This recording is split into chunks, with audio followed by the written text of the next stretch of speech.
He also wrote copiously about art and science and technology of that time, meaning how to build machines, how to do even machines for military purposes, as you probably know. As a matter of fact, when he left Florence to go to Milan to work for the Duke, who was the arch enemy of the Florentine Republic, he wrote a famous letter to the Duke. Even though he was Florentine and he's supposed to be patriotic towards his own city, he says, "My dear Duke, if you give me an employ at your court, I can do all kinds of interesting machines and devices, including those for warfare," meaning against Florence. So Leonardo didn't have very conventional attachments to people or places. He was, in a sense, above it all. And he went wherever people gave him best conditions to work. He hated it when people insisted that he finish something. He wanted to be given time and leisure to pursue his various interests. But how do we know about Leonardo at the end of the day? We know from biographers, and the first most important source that we have from the Renaissance is an account by Giorgio Vasari, V-A-S-A-R-I. He is considered by art historians the first art historian proper. He worked in the middle of the 16th century and published in 1550 the first edition of his lives of the most eminent painters, sculptors, and architects. So if you want to learn about Italian Renaissance art from the point of view of a relative contemporary, your best source to this day is Giorgio Vasari's Lives. It's available readily in paperback for no money these days. So you can get a nice pocket edition of Vasari and read all kinds of funny stories about every artist. I say they're funny stories because Vasari wanted to create interesting narratives that will be read by many people. And while many of us believe that Vasari invented occasionally or embellished his accounts, we also tend to trust him because he was there and he listened to who was around before him.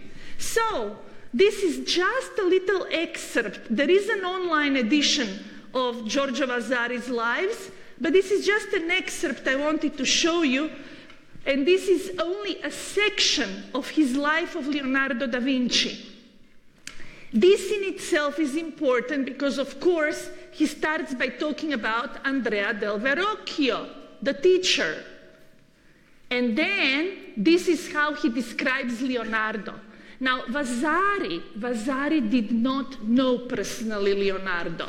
He was younger generation, but he had sort of other older people, older peers who had known him.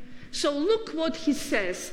Marvelous, you can read it. And divine indeed was Leonardo, the son of Ser Piero da Vinci. In erudition and letters, he would have distinguished himself if he had not been variable and unstable. That's a key qualifier for Leonardo.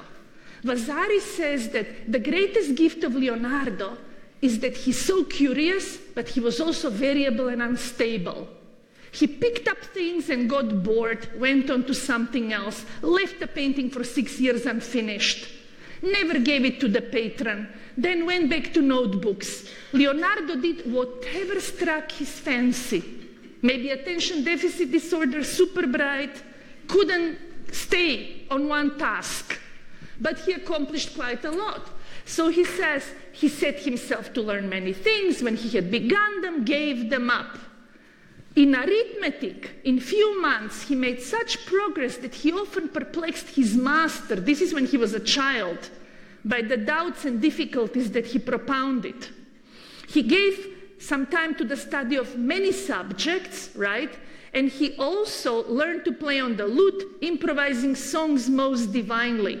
Though he studied so many different things, he never laid aside drawing and modeling in relief, to which his fancy inclined him more than to anything else. And that's why his father decided to take him to Andrea del Verrocchio.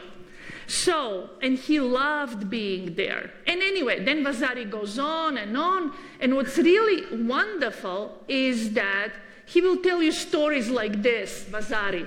He delighted much in horses and other animals, and often when passing by the places where they sold birds, he would take them out of their cages, and paying the price that was asked, would let them fly away into the air, restoring to them their liberty. So Vasari wants to create a story that Leonardo is an exceptionally curious, talented, variable, unstable person, but noble, fundamentally noble heart. And actually, as he explains, he describes every important work of art, and we'll read some passages from Vasari, because he is still our best source at the moment. And this is how the biographers create their biographies today, on the basis of Giorgio Vasari, and of course, all the other art historical material that has come to the surface. Look, just I want to tell you, this is very, very funny. One little thing. Ser Piero, for example. Okay. Ser Piero took a round piece of wood which he had cut from a fig tree, right? And then he brought it to Florence without telling Leonardo where it came from. Asked him, that's his father, to paint something. This is when Leonardo is a child. Leonardo, finding it crooked and rough, straightened it by means of fire, gave it to a turner that it might be made smooth and even. Then, having prepared it for painting, began to think what he could paint upon it that would frighten everyone that saw it, having the effect of the head of Medusa. So he brought for this purpose to his room, which no one entered but himself. Look at this. Lizards, grasshoppers, serpents, butterflies, locusts, bats, and other strange animals. And from them all he produced a great animal, so horrible and fearful that it seemed to poison the air with its fiery breath. This he represented coming out of some dark broken rocks, with venom issuing from its open jaws, fire from its arse, etc., etc. And he suffered much in doing it, for the smell in the room of these dead animals was very bad, though Leonardo didn't feel it from the love he bore to art. So, what does Vasari tell us? That Leonardo invents constantly. So his father brings him a crooked piece of wood, and he says, oh, this looks like a shield. And in antiquity, Athena, Minerva, the goddess of wisdom, wore a shield with the head of Medusa. And Medusa was somebody who had started out as a beautiful woman and was cursed by having snakes out of her hair, so she became monstrous. And she petrified everybody who saw her because she was that ugly. So Leonardo decides to create a Medusa on this twisted tree. And how did he do it? Remember, he takes real animals, cuts them to pieces, sews them together, and creates a veritable monster that stinks for days in the studio. And he uses this monstrous creature to paint his version of Medusa. Why is Vasari telling us this story? This Medusa doesn't exist. Maybe Leonardo painted it and it disappeared, but it became legendary, associated with him forever. And later artists in 17th century, such as Caravaggio, painted their own versions of Medusa, and when they did, they said, I am now a rival of Leonardo. I can do like Leonardo what he did. The point being that Leonardo has fantastic imagination. He doesn't stick to what is in the visible world, but he can also combine things to create something poetic, frightening, mythological.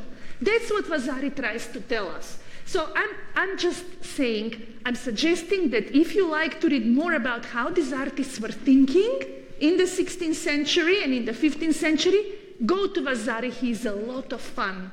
He's a lot of fun. Every single story, every single life of an artist has wonderful anecdotes in it. Okay, I've already taken too much time, but yesterday we stopped with Miss Ginevra da Vinci, 1474, 1478. Today I'm showing her to you just briefly from Google Art Institute. This is my favorite website. Google is doing fantastic work in this regard, They are digitizing or using high-resolution digital images and creating an incredible database of fabulous paintings from all time periods and cultures, actually. Sculptures, works on paper. If you want to study a work of art close up, especially if you're a painter and you want to see how they did it, there is no other website where you can zoom in to this degree. This is absolutely unbelievable what they have done. And I almost wish I could do an entire lecture just from Google Art, right? You could, especially if you're teaching in an art school and you want to tell people what's going on in a work of art. And what's really amazing, you can see the cracks. You can see where the painting has cracked and where they've tried to repair it. You can see everything, every aspect of this work. You can see that there are no firm contours. You can see how he blends along the edges. No slide, no close-up will ever allow you to do this. So I will go back to Google Art a little bit later, time permitting. But the problem with Google Art is that, of course, museums don't give them the permission to digitize these images. So they collaborate with different art institutions, and whoever gives them permission, they upload it and create these fantastic sort of online repositories of high-level digital reproductions. This is a whole codex by Leonardo. That's a painting in Poland, in Krakow. But you see, there aren't too many paintings that would allow me to really use Google Art for these purposes. Mona Lisa is there, we can look at her later. And we will look at the Annunciation in Google Art, which is lovely. That's another of the early works. And actually, it's appropriate for today, because we'll be talking about the religious imagery. And she's the first one in my PowerPoint. So I might as well stay in Google Art for the moment. Okay, so this is the first commission that Leonardo receives. And this one is also in the Uffizi. I said I was going to talk about a couple of paintings which are in the Uffizi. It is the first independent large-scale work. Yesterday we talked about the portrait. This is his first large-scale history painting. And what we mean by history painting in the Renaissance is that history painting simply signifies a painting that tells a story. It is not history per se. It can be religious history, it can be secular history from ancient Rome. But in this particular case, it shows the Annunciation of Angel Gabriel to Virgin Mary. And it's a rather large-scale painting, but ambitious. And it's ambitious in more than one ways. We do not know who commissioned it. As in many other instances, it's incredible that you have some of the most famous painters in history of art and so many unknowns still. It's a big painting in the Uffizi. We do not know where it was, who it was painted for.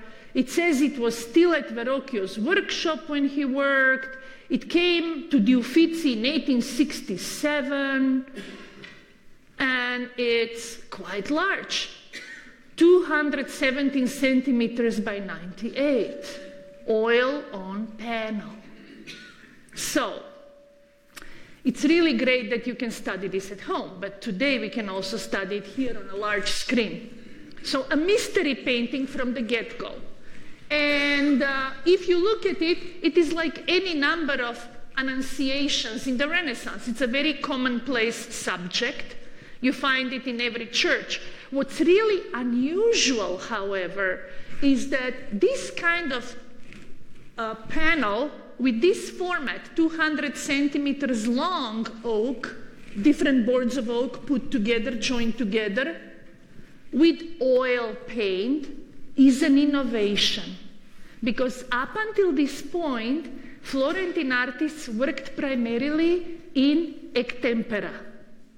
So one reason why Leonardo can become such a wonderful painter of sfumato, of those sort of blended contours and very nice gradations of light and shadow, is the use of oil paint as a primary medium.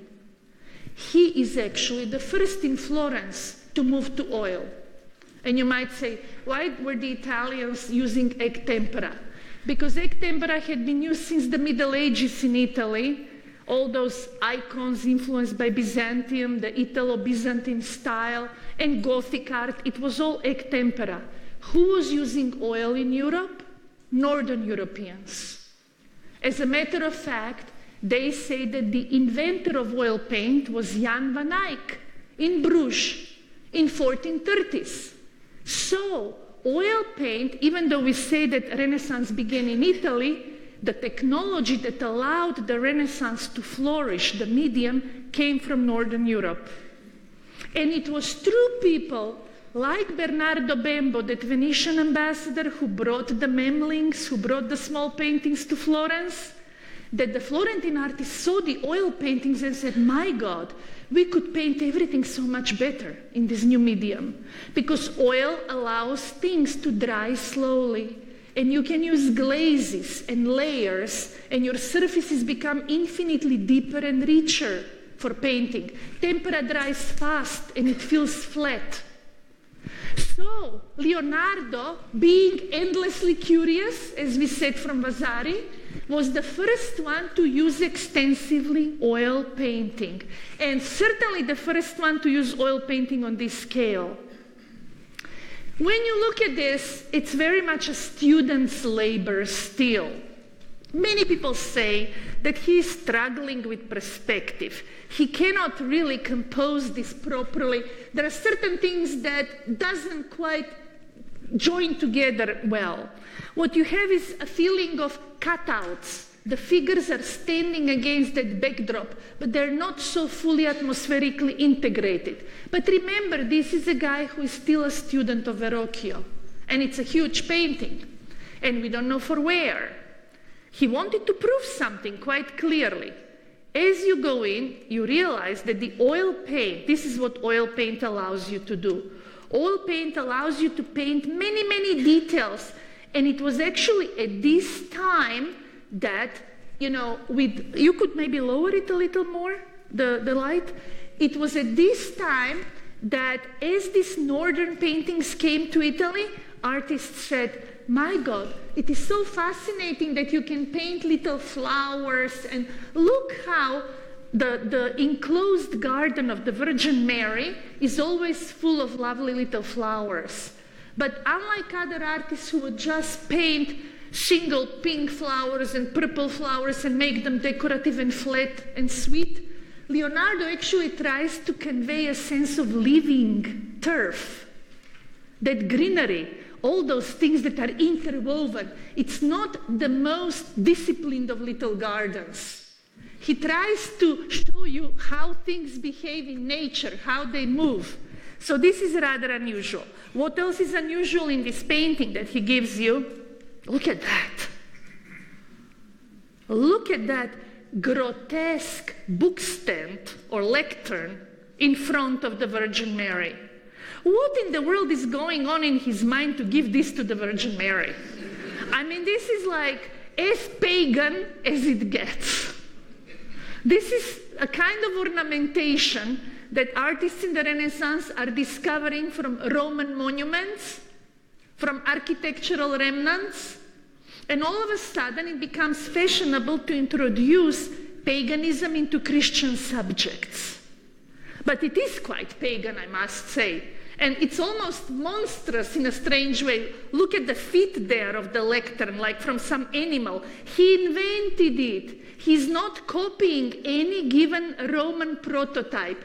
He is inventing all'antica, as they say. And in this way, he also proves the power of his imagination. I'm going to create something that looks pagan and Roman. And you might wonder, why did he give this to Virgin Mary? Well, there is a reason, theologically. The reason is, as many other humanists, men of letters at the time are arguing, Christianity is built on the foundations of antiquity. Christianity superseded antiquity, and therefore it rests on antiquity and it triumphs over antiquity.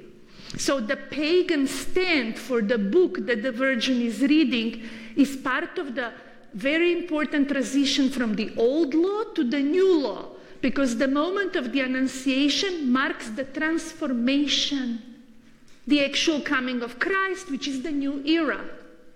So it looks like an eccentric addition, but this young man is thinking quite clearly and theologically, and he says, I'll put this pagan element in here to show people that this is the transformation from the old to the new. So there is rhyme and reason to this so-called fanciful madness. The shell is lovely. And the shell, of course, reminds me instantly of The Birth of Venus by Botticelli or something along those lines. It's also a very pagan element, but the shell, by the way, if you're asking yourself, what is that shell with garlands doing under Virgin Mary? Oh yes, even that can be explained theologically, because the Virgin Mary is known at this time as the pearl of great price. She is the pearl. She is the purest of all. And therefore, she's the most precious pearl that comes from the shell. And the garland underneath with that lovely flower in the middle, in this sculptural sort of structure, signifies her fertility, because she gives, through one child, she gives everything to the world. So this is what we art historians do. We decode pictures in this way. We look at how an artist thinks and combines all these elements, but trust me, nobody else at the time painted this kind of stand for the Virgin Mary. So he's thinking differently. That's the point. There she is reading a book. She has a halo around her head. If you go close to the Virgin Mary, you can see, yeah, he's still thinking traditionally with that very heavy halo. But he's a young child, still in the studio. The angel has a halo in profile, and it's very interesting. Look, it's kind of funny to see that the halo is very different. Why is the halo of the angel different from the halo of the Virgin Mary? Wow. He's thinking optically. He says, if she's turned this way, you would see the disc. If he's turned in profile, the disc disappears. All you see are rays. Other artists would just paint a halo around her head, a halo around his head. No, he says, it depends from which point of view you're looking at the sacred being. So yes, they're sacred, but they're also naturalized. He's bringing lily, which is the flower of the Virgin, of course, blessing her. There is no Holy Spirit anywhere in sight. Typically, you would see some dove flying in. But Leonardo doesn't want to overdo it in terms of that kind of religious significance, but he places this scene against a wonderful landscape backdrop. And even though the trees are still rather schematically painted, what is innovative here because of the oil is this. What is innovative here is what we call atmospheric perspective. By this time, people in Florence already knew about one-point perspective, right? Leon Battista Alberti, a great theorist from the 1430s, he had created a mathematical projection for how you can paint a three-dimensional space. But it was Leonardo, again, thanks to the exposure to Northern art, perhaps, that realized that with the help of oil, he can also show not only how things diminish in the distance, but how they become ever hazier. Because he relies on his eyes. He says, when I look into the distance, everything becomes fog. So why should I paint the mountains clearly? This to us is very commonplace, but not to anyone else at the moment. Everybody up until this point painted the mountains sharply in the distance. This guy comes along and says, no, if I don't see them, they don't exist. If I don't see them sharp, I'm not going to paint them sharp. So this is what we call, I know I'm dwelling a lot on this, but it's important, what we call a transformation from conceptual approach to painting to what we call perceptual approach. And that is the birth of the Renaissance, if you will. When people say, I paint what I see, not how things are, but how I see them. And it's really very important for understanding his genius. That cloud that envelops the mountain, barely visible. Look at the veil. He can only paint the veils here, veils, because of oil. Oil allows him to do transparency, translucency. Oil allows him to do these fabulous draperies. And of course, why is it important? Why do you think it is important that there is a veil over the hand of the Virgin? There is a veil over the book that she is reading. Because Renaissance people oftentimes said that the most amazing things that God does, whatever God is for them, are veiled from human understanding. Everything that happens, which is most mysterious and divine, has to remain veiled from human understanding. And this is the moment when the Holy Spirit comes and everything is veiled. Of course, veil is also protection of her hand, so it's chastity and all of that, purity. But I think the book being veiled, and look at the pages there, how thinly they're painted. This whole lectern being veiled, all of that has to do with the notion of mystery. So, Google Art Institute is fabulous, and I recommend that you look at it, but now I'm going to just go through our PowerPoint because we'll have to talk about many other pictures. And this is again the Annunciation. And of course, the specific passage is from Luke. And I wanted to show you this passage because there is a sense of dignity about this painting that Leonardo imbues the scene with. Yes, you can see many times the Virgin in the enclosed garden, and you oftentimes see her in monastic settings, but there is this very important edifice behind her, like a palatial, very strong Tuscan villa. So he wants to give her a sense of authority. And this is, for example, a marvelous, marvelous painting from about 30 years earlier by Fra Angelico, one of his ancestors in Florence, in the convent of San Marco. That's typically how the angel would have come to the Virgin Mary. But look how within 30 years, how it changes. Of course, this is done for a monastic environment, for monks. It's a gorgeous painting. It's done in ectempera, and it's also on panel. And he also painted a lot of frescoes for the monastery. But you can see the rigidity, the Gothic quality, the stylization, the simplification of forms, much more in Fra Angelico. This, on the other hand, is a later Annunciation by Botticelli, 1489. That's Leonardo once again. That's Botticelli. Botticelli is a fabulous painter, but he actually continues to paint in tempera for most of his life.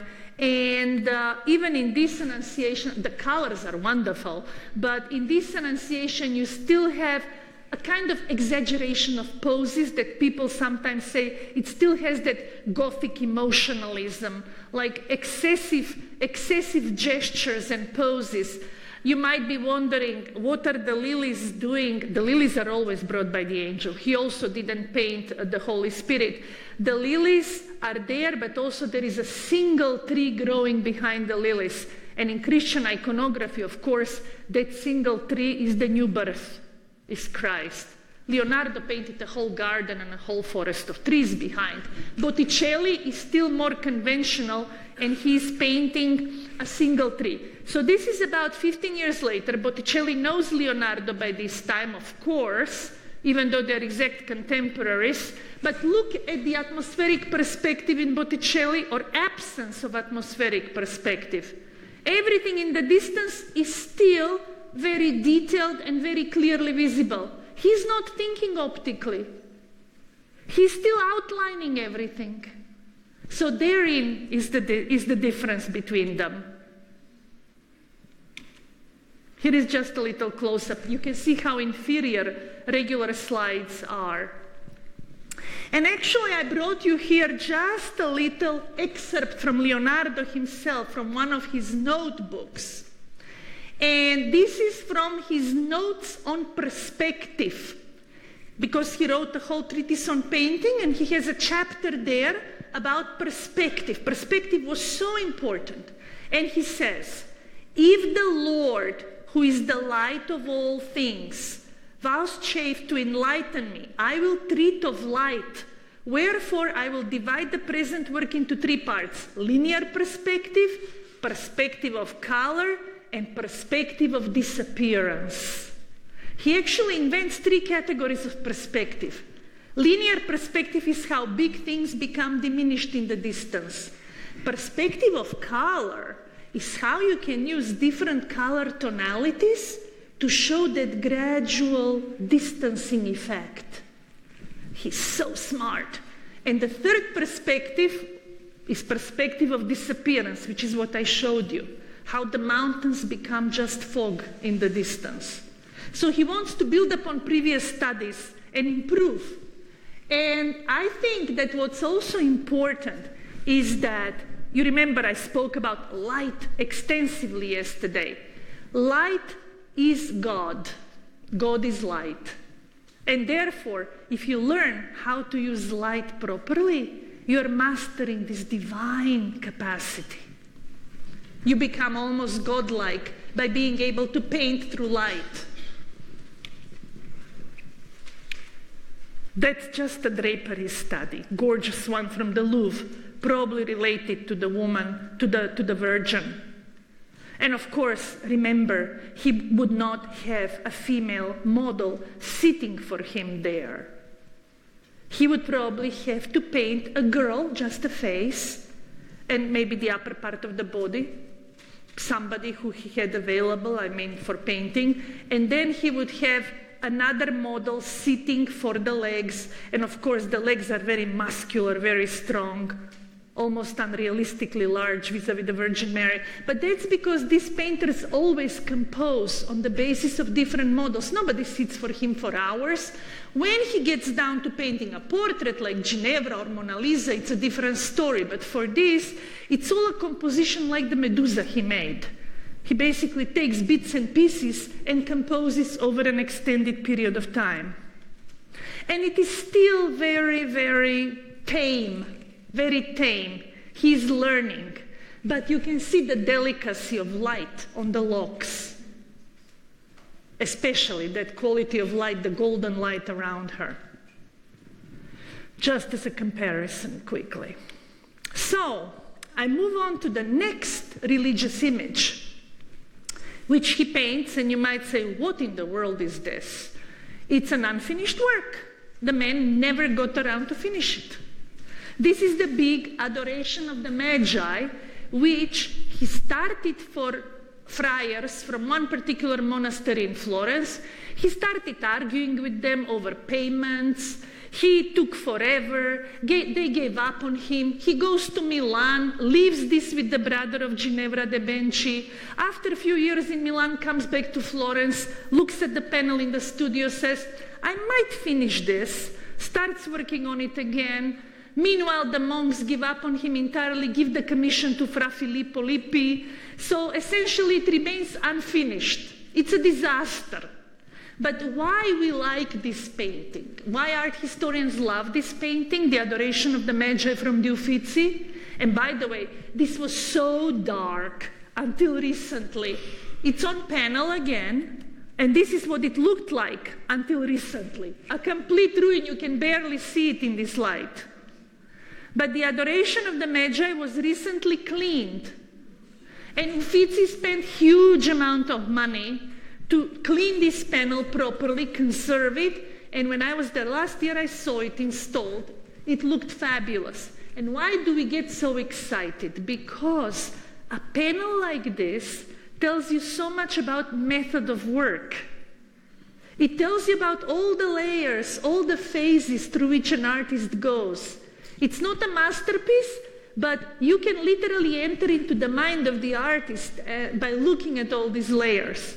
And actually, people say, and I'll just get out of the, let me see the power, oh yes, I'll show you that in a moment, but I want to show you in Google, the Adoration of the Magi.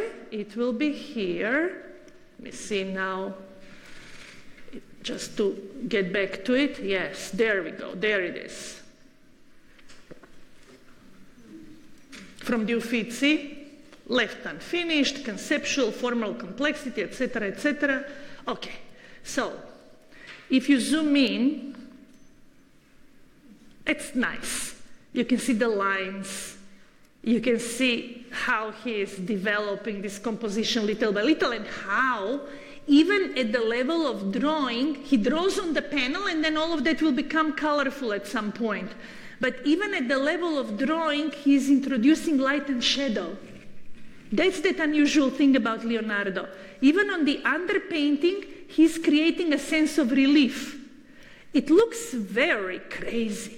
And it certainly is, because all other adorations of the Magi are far more concentrated, orderly. I wanted to show you in close-up this face at the very end of the adoration, because people these days believe that this could be a self-portrait of the young artist.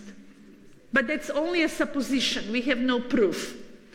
But what makes this so exceptional, as I said, is the fact that it gives us access into method of work, and how he gradually develops these things, and certain things become darker, like these trees in the distance. And of course, then stairs that lead nowhere, buildings that end up floating in midair. This is all fantasy world. Figures that sit eccentrically on top of the staircase. This is Leonardo par excellence. Horses prancing in the distance because he loved horses and wanted to use every opportunity to paint a horse. So Leonardo, even when he is given a commission by monks very strictly, cannot remain, shall we say, bound to the story. He puts the Virgin and Christ child in the middle, and then this absolute chaos of figures and gestures and expressions all around. So, what is he trying to prove here? Most artists at the time were seen as monkeys, imitators of nature, copyists. They know nothing, they can just copy what they see. Leonardo says, yes, I copy faithfully what my eyes tell me, but I can also invent. And the greatest power creatively was the power of invention, which is why I started with the Medusa passage. Because Leonardo, even when the monks tell him just paint an adoration of the Magi, he throws in horses, stairs, all kinds of things that don't belong to the subject. He needs to invent. So if we go on, just to show you, I want to show you a couple of slides. You can see that the man actually works very hard on these compositions. And he goes through hundreds of drawings. Here is one sketch for the adoration of the Magi. And you can see that for him, every painting becomes a pretext to study something that interests him. So in this case, perspective. So he makes a drawing which focuses so much, and you can see that he introduces the horses. You can see, this looks like a modern architecture, almost, when you look at it. Like somebody's sort of design for a new modern building.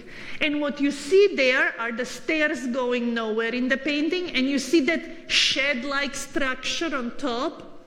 And honestly, what he's trying to talk about here is once again the transformation of the pagan to Christian.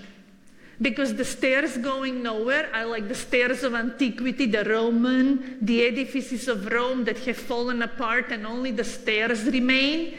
And that roof, which looks like a regular house roof, signifies the more humble form of the Christian edifice or basilica. And this is something that you find in other Renaissance paintings. But nowhere so eccentrically, nowhere so eccentrically. Here's another close-up of that drawing. You see, he draws and he cannot stop himself. There is grass growing there in the middle of this square. Mountains are being drawn all of a sudden. His mind just keeps going, keeps rolling as he develops these sketches. You see how undisciplined and free the sketches are. One horse here, then maybe another horse, maybe a person jumping up here. This is the painting by Filippino Lippi that the monks finally got instead. It's a very nice painting. It's a gorgeous painting. So they got a good deal. And this one is also shown in the Uffizi now. But Filippino Lippi, who, by the way, studied with Botticelli, whom we just saw, Filippino still remains very much a Gothic artist, so to speak. It's all very nice, but this brilliant color, disconnected bodies, this sort of very firm outlines, that's very much that Florentine manner of the late 15th century. Nothing unusual about it, but it's a nice painting. I like him. I mean, he's also a little eccentric here because he clutters the composition. But you see the horses here are sensible, because if you look at the horses in the distance, they are coming to the forefront. And the reason for that is in the adoration of the Magi, you have big procession of people coming to pay their respects to the infant Christ. In Leonardo's case, the horses are jumping in the air. They're not coming to pay respect to the Messiah. So that's what he does. He subverts the conventional narratives. Look at that horse in the middle of the people. That's gonna, it's gonna cause chaos. Look at all these faces screaming in the corner. So that's your Leonardo. Look at these guys on the side. They're marveling. What is this miracle? But he exaggerates. He makes these faces so strong, almost like caricatures. And that's supposedly the self-portrait at age 29. Here is another unfinished one in the Vatican. I just wanted to show them to you to tell you that we have so few fully completed paintings by Leonardo, one of the greatest artists that we know in history of art. Left us so little, in fact. And that's a lovely little drawing. Again, the typical Leonardesque chiaroscuro and sfumato. And this is a design, they say, for the adoration of the Magi. And what I find fascinating in this drawing is not just how refined it is, how gorgeous it is, but what is that garland doing on the head? When you start looking more carefully, you realize this creature, angel or somebody, has a garland around the head. And those kinds of garlands are also associated in the Renaissance with Bacchus and paganism, not with angels. So he is again introducing that kind of blending of paganism and Christianity. Some people say, did Leonardo believe in God? Yes, apparently so. Or he says so.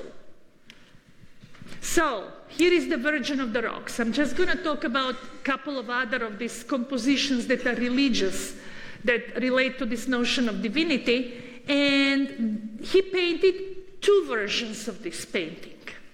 Virgin of the Rocks. Why rocks? And why do we call her that? Because we don't know what else to call her.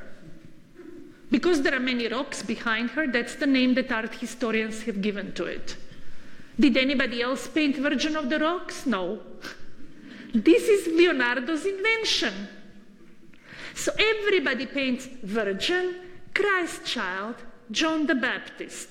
But he says, that's boring. We have seen enough of those. So I have to embellish and make it novel. So his fantasy says, I'll create gorgeous rocks behind her. And the rocks, of course, theologically can be interpreted as a kind of, you can see in between the rocks a little bit of water. It's like the rock and water, the sort of the hungry soul for God, and how the soul is replenished by the water of the love of God. So the Virgin Mary here thematically signifies or symbolically signifies the nourishment of the world, or the nourishment that she gives to the world through the gift of her Son. And the rocks are the spiritual dryness. So it's almost like a desert landscape with rocks, and in the middle of the rocks, water comes. So yes, it looks eccentric, but it can be theologically explained. And when you look at this painting, you see there is an angel, right? Angel similar to the one that he painted in Verrocchio when he was asked to add that little angel. And the angel is pointing with its finger towards that little child there. And you see two infants. And the infants have no recognizable attributes. Up until this point, everybody would paint John the Baptist with a cross because he baptizes Christ, and little Christ would have a halo. But Leonardo, being caught between